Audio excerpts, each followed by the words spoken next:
చెల్లిద్దని ఈయన ఉద్దేశం. ఈయన మైండ్ సెట్ ఎట్టుందో రాజధాని కూడా అట్ట ఉండాలని ఆయన ఉద్దేశం. అదే జగన్మోహన్ రెడ్డి గారి ఉద్దేశం. ఏ సందులో 2 అంతస్తుల బిల్డింగ్ తీసుకొని 1 ఎకరం ఉన్న బిల్డింగ్ అయి సరిపోద్ది రాజధానికి. ఇక మనకు అదే సచివాలయం చేసి వాడుకోండి, అసెంబ్లీ ఓ పక్కన ఏడోసాటి ఇంకో బిల్డింగ్ చూద్దాం. ఈ తంతులో నడిచి గతంలో మమ్మల్ని ఏడిపించి 5 ఏళ్ళు రోడ్డు ఎక్కించి చేశాడు. ఈయనకి అసలు రాజధాని కట్టడం, రాజధాని ఊహేది రాజ్యాంగంలో లేదంట. సోకాళ్ళు రాజధాని రాజ్యాంగంలో లేదు, అట్ట లేదు. పార్లమెంట్కి వెళ్ళే పని వచ్చింది ఇక్కడే. ఈసారి నువ్వు వస్తే పార్లమెంట్కి వెళ్ళకుండా ఇక్కడే సంతకాలు పెట్టించుద్దు కానిలే, మీ వాళ్ళందరూ చేత పెట్టించి విశాఖపట్నమో లేకపోతే నువ్వని ఆ గుంటూరు మచిలీపట్నం పెట్టు. ఈసారి వచ్చినప్పుడు పెట్టు. ఆ మచిలీపట్నం గుంటూరులో ఏడ పెడతావు?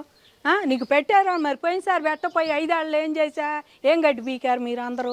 5 ఏళ్ళు ఏం చేశారు? ఆయన అంటున్నాడు కదా, అమరావతిలో ఏం జరగట్లేదు, 40,000 కోట్ల పైన అప్పు తెచ్చాడు, 2 లక్షల కోట్ల పైన ఖర్చు పెడతా ఉన్నాడు, ఇదంతా పెద్ద స్కాము, చంద్రబాబు నాయుడు వెనకాల స్కామ్ నడిపిస్తున్నాడు. స్కామ్ ఏముందండి? స్కామ్ ఏముంది? ఇవన్నీ ఇప్పుడు మాకు ఇన్నర్ రోడ్లు జరుగుతున్నాయి. కంపారిజన్ కూడా చేశాడు. ఢిల్లీ లాంటి రాజధాని ఏరియాలో కూడా 4,000 ఎస్ఎఫ్టీ ప్రకారం ఉంటే వీళ్ళు 12,000 నుంచి 20,000 కోట్లు 20,000 దాకా ఎస్ఎఫ్టీ చేపించి డబ్బులు దబ్బేస్తా ఉన్నాడు. ఢిల్లీలో ముందు అవి కూడా ఉండవండి, అది గుర్తుపెట్టుకోమానండి. ఢిల్లీలో అది రాజధాని అంతే. ఇప్పుడు అక్కడ కాలుష్యం కానీ ఏదైనా ఢిల్లీ అంటే ఢిల్లీ మాటలు ఇక్కడ చెప్పబాకు నువ్వు. గల్లీల్లో నువ్వు ఇక్కడ విజయవాడ పోయి ఎంత ఉందో చూడు గతంలో, హైదరాబాద్ పోయి ఎంత ఉందో, ఇప్పుడు హైదరాబాద్లో కూడా రేట్లు పెరిగినాయి, ఇక్కడ ఎంత ఉందో చూడండి. అంతేగాని అక్కడ ఎస్ఎఫ్టీ ఎంత ఉంది, మీరు ఇక్కడ ఎంత పెంచుతున్నారు ఏంటంటే అది మా ఇష్టం, పెంచుతామండి. రోడ్లు ఇచ్చినప్పుడు ఇవన్నీ ఇక్కడ పొలాలు ఇప్పుడు కంపెనీలు బోలెడు తెస్తున్నారు. ఇప్పుడు పైన ఎక్కడ తీగ లేకుండా చేస్తున్నాడు చంద్రబాబు గారు. ఇట్లాంటి తీగలు కూడా ఎక్కడ ఉండకూడదని మొత్తం అండర్ డ్రైనేజ్లోనే వేస్తున్నాడు. కరెంట్ తీగలు కానీ వాటర్ కానీ ఇప్పుడు గ్యాస్ కనెక్షన్ కూడా ఇచ్చేస్తున్నారు, దాంట్లోనే మొత్తం పెట్టేస్తున్నారు లోపలే. ఇవన్నీ చేసి అండర్ డ్రైనేజ్ ఈ సంవత్సరం అసలు పైన పనులు ఏం కనిపించవండి, కింద పనులు అన్నీ జరుగుతున్నాయి. డ్రైనేజ్ పనులు అన్నీ కూడా 29 ఏళ్లలో అయ్యే చేస్తున్నారు. మరి అనంతరం నుంచి మరి ప్లాట్లు ఎన్నో రోడ్లు వేస్తున్నారు, మనకి రోడ్లు ప్లాట్లుగా చేయటానికి. ఇవన్నీ చేస్తుంటే నువ్వు పనులు జరగట్లేదంటావు. ఇక్కడ ఎంత రేట్ ఉందేంది, అక్కడ లేదు ఢిల్లీలో అంటే అది ఢిల్లీ ఇష్టం, ఇది ఇక్కడ మా ఇష్టం. చంద్రబాబు గారు ప్రజల మీద ప్రజల మీద ఎందుకు వేస్తారండి? భారం అంతా ఇష్టమైన వాడు కొనుక్కుంటాడు, లేకపోతే లేదు. ప్రజల మీద వేసి నువ్వు వేసినప్పుడు వేయలేదా ప్రజల మీద? రేపు అదే ప్రజలు ఇక్కడికి వచ్చి ఈ ఇళ్లలో ఈ ప్లాట్లు మా అయితే ఉండయో 29,000 మంది రైతులకి ఇచ్చిన ప్లాట్లలో రైతులే ఉండరు కదండి, మళ్ళీ ప్రజలే వస్తారు. క్వాంటమ్ వ్యాలీ బిడ్స్పిల్ల ఇప్పటికే మా ఊళ్ళో ఇల్లు అద్దెలకు దొరకట్లేదండి. ఎక్కడా కూడా చుట్టుపక్కల ఇల్లు అద్దెలకు దొరకట్లేదు. ఎస్ఆర్ఎం పిల్లలు కానీ విట్టు పిల్లలు కానీ మరి కాలేజీ అమృత కాలేజీ మీరు ఉండప్పుడు మూలన పెట్టావు వద్దని, దాన్ని మళ్ళీ రన్ చేస్తున్నారు వాళ్ళు తీసుకొని. అది కానీ ఇవన్నీ కూడా మళ్ళీ జరుగుతున్నాయి. మరి ఎన్డీఏ వచ్చింది, ఇప్పుడు ఇది ఆమోదం పొందిన తర్వాత కేంద్ర ప్రభుత్వ సంస్థలు కూడా వస్తాయి. అదొకటి గుర్తుపెట్టుకో జగన్మోహన్ రెడ్డి. జేబులో సంవత్సరానికి చంద్రబాబు నాయుడు గతంలో వీళ్ళు వద్దన్న సంవత్సరానికి మళ్ళీ జేబులో నింపుకోవడానికి మళ్ళీ ఆ సంవత్సరానికి ఇచ్చాడు. వద్దన్న ఏముందండి? పోయినసారి అలాట్ చేసినయే వాళ్ళకి, అలాట్ చేసినవి వాళ్ళు మళ్ళీ నువ్వెందుకు తీసుకోవాలా, వాళ్ళు అలాట్ చేసినవి వాళ్ళు మళ్ళీ వస్తామని తీసుకుంటామంటున్నారు. ఇప్పుడు ఆమోదం పొందిన తర్వాత రాజధాని ఇదే అంటే రాకుండా ఎట్టుంటారు వాళ్ళు? వాళ్ళకి ఒకసారి వీళ్ళకి స్థలం దోచి పెడతాడు. ఈయన దోచి పెట్టలా, ఈయన నీ వాళ్ళందరూ దోచి పెట్టావుగా. ఇంక ఇది ప్రజల సొమ్మే, ప్రజలకే మళ్ళీ పోతుంది అనుకోవాలి. నువ్వు జనానికి దోచి పెట్టావు కదా. మట్టి అంత ఒకళ్ళు, ఇసుక అంత ఒకళ్ళు, లెక్కర్ అంత. అసలు లెక్కర్ మొత్తం మీ రాయలసీమే స్కామ్ చేసి పారేశారు మొత్తం కలిసి. ఇంకా సిగ్గు లేకుండా లెక్కర్ మీద వాటి మీద మళ్ళీ నువ్వు వచ్చి అది అవినీతి సొమ్ము, చంద్రబాబు అవినీతి చేస్తున్నాడు, వాళ్ళు అవినీతి చేస్తున్నారు. అవినీతి చేస్తే 5 ఏళ్ళలో నువ్వు ఎందుకు పట్టుకోవాలా? పోనీ అవినీతి చేస్తే ఏమండి మీది అంతా మళ్ళీ చంద్రబాబు గారు చేస్తున్నాడని కేంద్రానికి ఉత్తరం రాయి. ఇక్కడ ఇంకో మాట కూడా మాట్లాడుతున్నాడు ఆయన. ఈయన 7 ఏళ్లలో ఏం చేసింది లేదు, అమరావతికి ఏం చేసింది లేదు అని చెప్పి మాట్లాడతాం. మరి ఆయన ఉన్న 5 ఏళ్ళలో ఏం చేసినట్టు? ఇక్కడ 5 ఏళ్ళు ఆయన ఏం చేయాలా? చంద్రబాబు గారికి కూడా 7 ఏళ్ళు టైం లేదండి. ఆయనకు చేసిన సంవత్సరం ఇప్పుడు 2 ఏళ్ళు 3 ఏళ్ళు.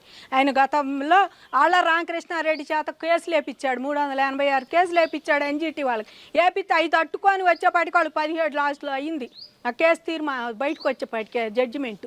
దాన్ని తీసుకొని వీళ్ళు తీర్పు వచ్చిన తర్వాత 18లో మొదలుపెట్టి 18 to 19 సంవత్సరంలోనే 6,000 కోట్లు పెట్టి పెట్టుబడి టక్ ఇవన్నీ చేశారు. ఎమ్మెల్సీలు కానీ ఎమ్మెల్యే కానీ ఇప్పుడు అక్కడ ఇప్పుడు మాస్టర్ ప్లాన్లో సచివాలయం హైకోర్టు వీటికి కూడా శంకుస్థాపన చేశాడు పాపం ఆయన. అప్పుడే గబా చేశాడు. ఈలోపు ఎలక్షన్ వచ్చింది, కదలటానికి లేదు. ఎలక్షన్ వచ్చింది, మీరేం చేయటానికి లేదన్నారు, ఆగిపోయారు. ఇవన్నీ చేసుకుంటే 1 సంవత్సరంలోనే ఆయన అన్ని వేల కోట్లు పెట్టుబడితో చేస్తే ఈయనకి 5 ఏళ్ళు 7 ఏళ్ళు ల్యాండ్ నుంచి తెచ్చాడు. నువ్వు కోర్టుకి ఎంతకాలం వేపించావు నువ్వు వాళ్ళ రామకృష్ణారెడ్డి చేత చేపించి జనాన్ని మామూలుగా ఆడుకున్నాడా? 366 కేసులు వేశాడు. ఏదన్నా రామకృష్ణారెడ్డి అది అన్నాడు ఇది అన్నాడు, వాళ్ళు ఇష్టం వచ్చినట్టు వేశారు. మరి ఇప్పటికీ వాళ్ళ మార్పు రాలేదు. ఇప్పుడు కూడా ఆయనకి నిన్న కూడా హైకోర్టు చివాట్లు పెట్టింది నువ్వు వేయొద్దని. ఆఖరికి స్టేట్ పార్టీ ఆఫీస్ పెట్టుకుంటే అది కూడా ఏదో చోటని కోర్టుకు వేసాడు రామకృష్ణారెడ్డి. ప్రతి దానికి నేను ఉండానని మీ వాళ్ళ చేత కోర్టులు వేపిస్తా.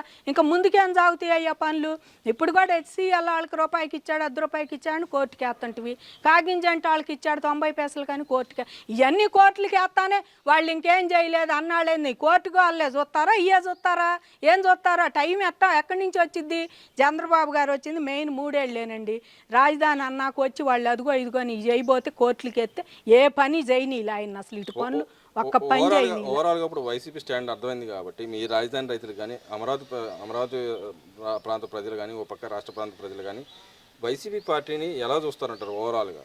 ఓవరాల్గా వైసీపీ పార్టీని బ్యాన్ చేయాలండి. దేశం మొత్తంలో అన్ని పార్టీలు ఒప్పుకున్నాయి అమరావతి రాజధాని. ఇవాళ పార్లమెంట్ సాక్షిగా మనకి తెలియని పార్టీలు, చాలా ప్రాంతీయ పార్టీలు ఒప్పుకొని, నేషనల్ పార్టీ కాంగ్రెస్ ఒప్పుకుంది. అది వాళ్ళకి అక్కడ కేంద్రంలో వ్యతిరేకత ఉన్న వాళ్ళిద్దరికి అమరావతి కోసం వాళ్ళు ఒకటై ఒప్పుకున్నందుకు. ఒప్పుకుంటే నువ్వు ఇక్కడ ఉండి కూడా నువ్వు ఒక 5 ఏళ్ళు ముఖ్యమంత్రిగా చేసి కూడా నీ వాళ్ళు నువ్వు ఒప్పుకోలేకుండా బ్యాన్ చేసి బయటికి పోయారు. మేము వాకౌట్ చేస్తున్నాం అని చెప్పేసి. కాబట్టి జగన్మోహన్ రెడ్డి గారికి ఏది ఇష్టం ఉండదండి. ఇప్పటికైనా సరే ఆంధ్రప్రదేశ్ ప్రజలు అర్థం చేసుకొని ఈసారి 29లో సింగిల్ డిజిట్కి పరిమితం చేయాలని కోరుకుంటున్నాం. వైసీపీ పార్టీ దేశంలో అసలు బ్యాన్ చేయాల్సిన పార్టీయే వాళ్ళది. ప్రజలు ఓట్ల రూపంలో వాళ్ళని బ్యాన్ చేయాలని కోరుకుంటున్నాం. ఎందుకంటే అన్నీ ఒప్పుకుంటే వాళ్ళకి గుణం పుట్టిందా? ఇక్కడ ఉండి ఇక్కడ పుట్టి వాళ్ళ పిల్లలు ఇక్కడ ఆస్తులు తింటా ఇక్కడ అన్నీ వాళ్ళ పిల్లలు వీటిలో దీంట్లో చదవట్లేదండి. SRMలో ఎవరు వైసీపీ పార్టీ వాళ్ళ పిల్లలు ఎవరు? చంద్రబాబు గారు చెప్పిన దాంట్లో ఇప్పుడు అక్కడ మైక్రోసాఫ్ట్లో ఎవరు ఉద్యోగాలు చేయటం లేదా? బాబు గారు తీసుకొచ్చిన హైటెక్ సిటీలో ఏం పనులు కానీ బిజినెస్ పరంగా ఏం చేసుకోవట్లేదా? వాళ్ళు అన్నీ చేసుకుంటారు. అన్నీ వాళ్ళు అసలు అనుభవిస్తుందే వైసీపీ వాళ్ళు. చంద్రబాబు గారి పథకాలు ఏదైనా ఇవాళ మాట్లాడుతుంది మళ్ళీ ఆయన మీద తిరగబట్టం.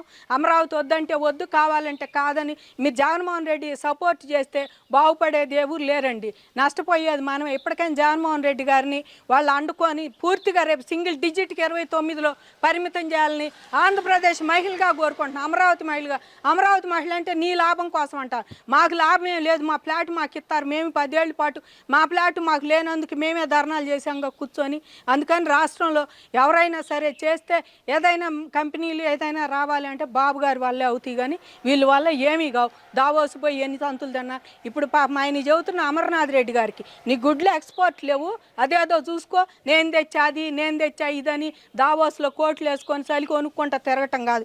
గుడ్లు ఎట్ట సేల్ చేయాలో అది ముందు ఆ బిజినెస్ ట్రిక్ నేర్చుకో, పంపించుకో, అప్పుడు మాట్లాడు.